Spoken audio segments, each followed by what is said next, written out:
How did you what led you to be on this spiritual path and this journey and doing shadow work, which we are going to talk about what that even is, but what gave you that shift? I think so. I remember late 2019, I was having a really hard time in my marriage and I felt just lost. I felt like there was something missing in my life and I didn't know what it was. And I remember I wrote a letter to God and I'm like, look, this is not the life that I want to live. I don't like anything about my life. I just feel like everything is just crumbling all around me and I need something to shift or I'm going to check out because I don't want to be here anymore. And after I had my spiritual awakening, I really started diving into the idea of who I wasn't because I feel like I was carrying so much conditioning and programming based on what I was raised with, based on what I knew. And so I never really questioned why I thought the way I did or why I had beliefs the way that I did. And when I had children, they really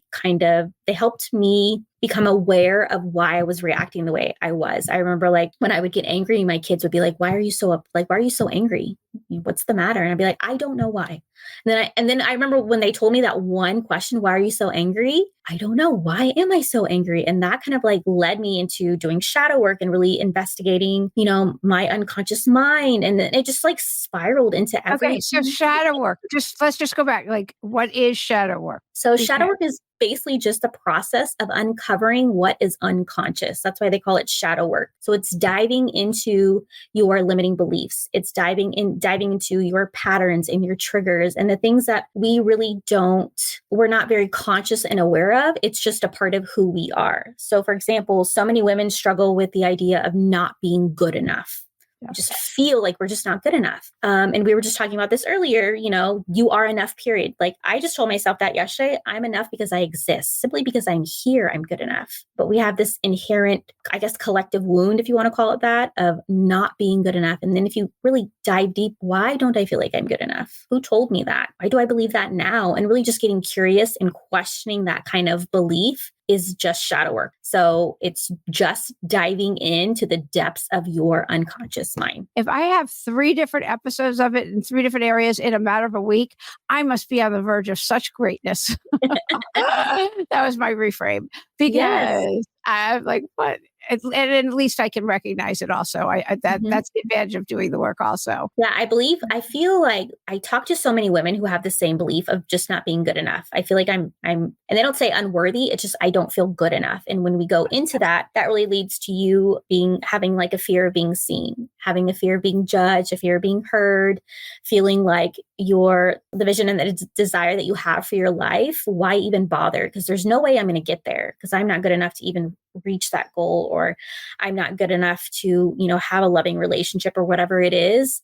There are so many layers to that one question. Why don't you feel good enough? And what I do with my clients is we kind of go into a meditation where I'll take them into their subconscious mind, which is basically just doing a little bit of relaxation and just talking to your body. I don't think that people have the understanding that if you just took time to pause throughout your day and just ask yourself, why am I feeling this way? Your body will be like, this is why, girl, I need you to pay attention to this. It really is just that level of awareness. And that's what I do with my clients. So I'll be like, okay, so let's locate the wound of not being good enough. Where is it in your body? Okay, now let's talk to it. Why is it there? And there's so many times where it's an instance in your childhood where you were kind of made to feel like you weren't good enough, or maybe you were told to your opinion doesn't matter, or this is the way that you're supposed to behave. If you kind of go into that layer of not being good enough, you'll be able to discover where it came from and detach from that belief so that when it comes up again, you'll remember, oh, I actually am good enough. Or I know that I'm feeling this way because I was conditioned to believe this way.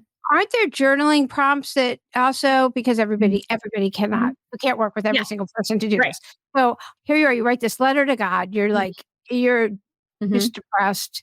I mean, you wanted to end things. You didn't know what was going on. Were you already meditating? Why did you start meditating? How did you start meditating? So I started meditating when I was pregnant with my middle son. So I started meditating back. He was born. So you were already meditating.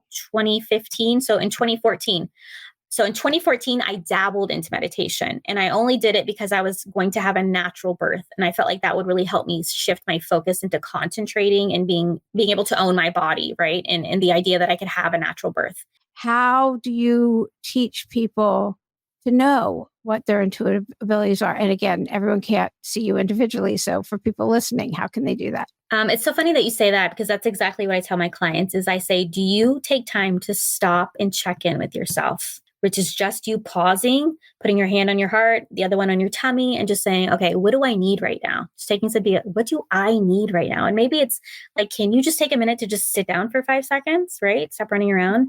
Or maybe like you need to go outside because you're starting to get a little bit depressed and you need to go get some sunshine. Small things like that are really helpful. But the way that I teach my clients is really to just tap into your body, just closing your eyes, going in and starting to explore your own energy, your own magic that lives within you. And then you would go to your solar plexus and you would talk to your solar plexus. Okay, why do I feel like I'm not good enough here? What is ready to come up for me that I need to know?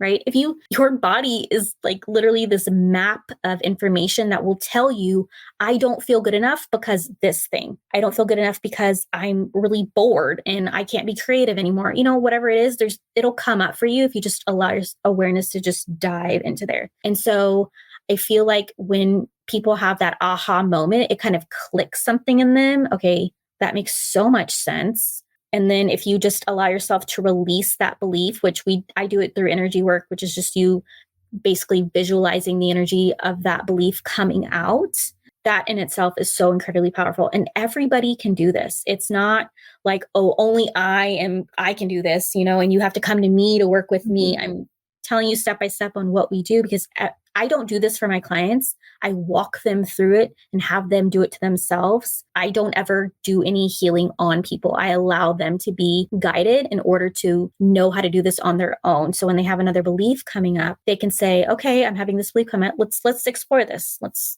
figure this out.